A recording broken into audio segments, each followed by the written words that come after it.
Assalamualaikum warahmatullahi wabarakatuh. Kembali lagi di Cah Deso Channel. Kali ini ada Vario 125 LED dan tips cara untuk melakukan pengecekan motor ketika sobat mau membeli motor second ya.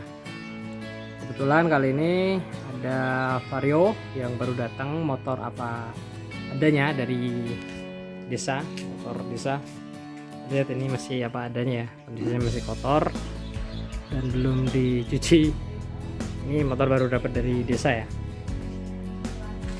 Untuk melakukan pengecekan motor second sebelum lari ke mesin, cek dulu di bagian bodi dulu ya, atau bagian tapak luarnya.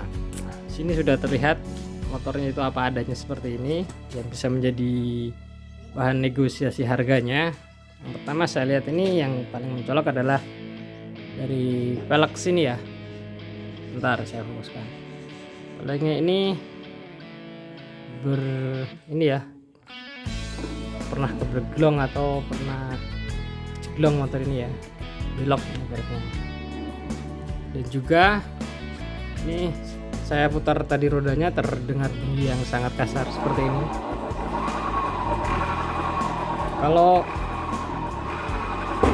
roda belakang dari motor memiliki bunyi yang seperti itu memiliki masalah yang sedikit serius di bagian laker driver face atau laker bambunya, bisa juga di bagian laker yang di sini ya, yang di bagian transmisi otomatisnya sini. Dan cek bagian bodi-bodinya. Kalau bodi sih mudah ya sobat, ini bisa dijadikan mulus kembali seperti baru, ini gampang. Yang susah adalah ketika di bagian part yang harus dilakukan pergantian ya. Cek secara menyeluruh ya. Di bagian depan jangan lupa dicek di bagian lampunya sini, apakah ada keretakan di bagian rasanya. Rasanya ini mahal ya harganya sobat. Ini harganya sekitar 900 sampai 1 juta ya.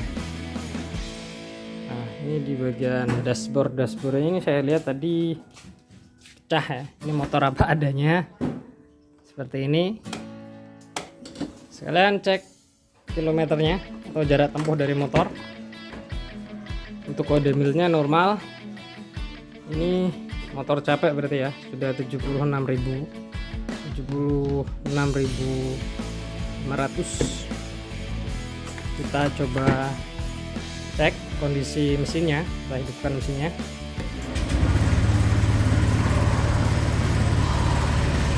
Kalau untuk mesinnya normal ya, ini sobat. Ini terdengar bunyi kasar, ini di bagian CVT ya. Ini terlihat sangat bermasalah sekali di bagian CVT nya, karena dari rodanya ini saja tidak bergerak sama sekali ya. Dan bunyi dari stasionernya pun tidak stabil ya. Kemungkinan besar kalau dari bunyi stasioner yang tidak stabil ini setelah anginnya kotor atau kurang besar ya. Namun kalau di bagian CVT ini jelas ini memiliki banyak sekali masalah, dan ini bisa menjadi bahan untuk difikirkan dari negosiasi harganya, karena ini memakan banyak juga biayanya. Kita cek untuk speedometernya apakah bisa jalan jika dilakukan pengegasan. Oh, ini masih normal ya untuk sensor kecepatannya. Nah, setelah melakukan pengecekan di bagian mesinnya, kita lakukan pengecekan di bagian depan. Kita cek bagian komstirnya ya. Jika komstirnya ini oblak atau komstir motor ini aus, pastinya ketika cara melakukan pengecekannya cukup mudah ya sobat. dihentakkan saja rodanya seperti ini. Jika terdengar bunyi cetak-cetak, ini memang terjadi kerusakan atau komstirnya ini bermasalah ya. Maaf kalau gambarnya agak goyang karena sambil pegang kamera.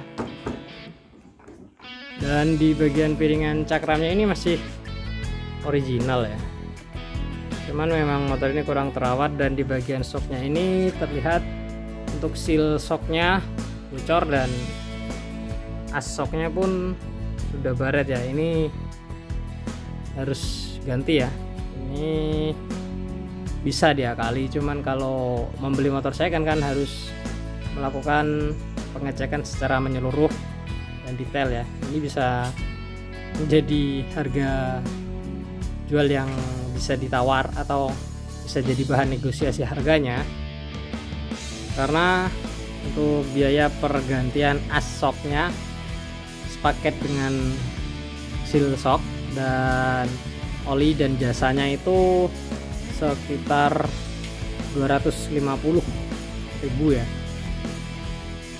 paling murah itu segitu. Dan kita pindah ke bagian shock belakangnya, ini juga agak mahal ya. Kalau untuk shock belakangnya ini bagus sih, ini masih bagus karena terlihat tidak ada oli atau karet ininya atau atom yang di sininya ini tidak pecah, masih bagus. Untuk ributnya ini berarti masih enak ya. Cuman ini terlihat sekali kalau motor ini kurang begitu terawat. Namun aspek yang paling penting adalah di bagian mesin. Tadi setelah dihidupkan, untuk bagian mesin tidak ada masalah, cuman di bagian CVT-nya ini memiliki banyak sekali masalah ya. Dan di beberapa bagian seperti dashboard ini kan mengalami pecah. Ini juga bisa menjadi bahan untuk negosiasi di harganya ya. Ketika membeli sepeda motor kan pastinya melakukan pengecekan secara menyeluruh. Dan di bagian knalpotnya ya, kalau motor ini knalpotnya lari, posisinya masuk ke dalam. Bentar, saya terangkan dulu gambarnya.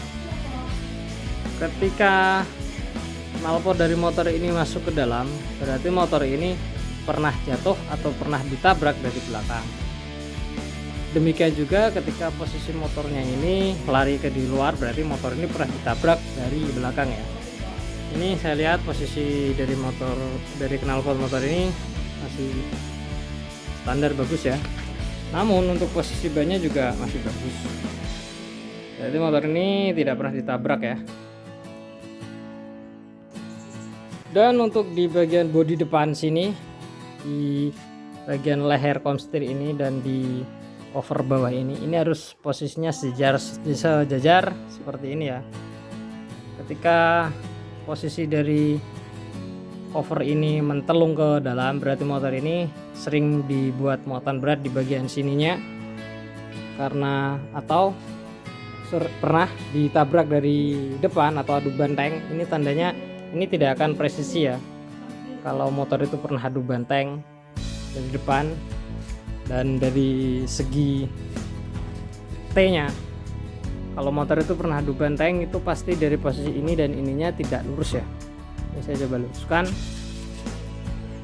Ini lurus, itu terjadi baret. Ini mungkin hanya nubruk biasa, namun di posisi motor ini lurus ya, untuk dari T dan covernya. Demikian video kali ini, semoga ilmunya bermanfaat. Cahdiso Channel, mantap.